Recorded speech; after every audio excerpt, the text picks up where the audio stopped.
Біблії читав, щодень цей можна змарнувати, чи може хтось з людей казав, що це не гріх, а добре діло, не вір йому, бо це є гріх, вести тільки своє тіло і забувать про Божий гнів.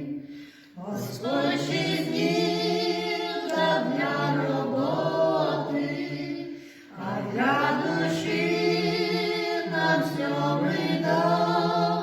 Ти з понеділка до суботи, часу для праці досить мав.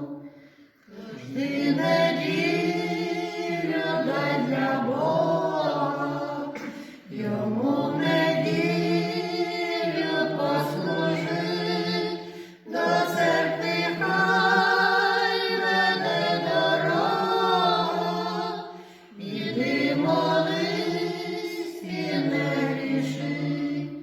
Ти тут научишся, як жити, сестер побачиш і братів, і зможеш їм щось послужити, почуєш проповіді спів, тут заспокоїшся душею, залишиш гріх, а благодать візьмеш, добріший, радісний, натхнений, з любов'ю в серці ти підеш.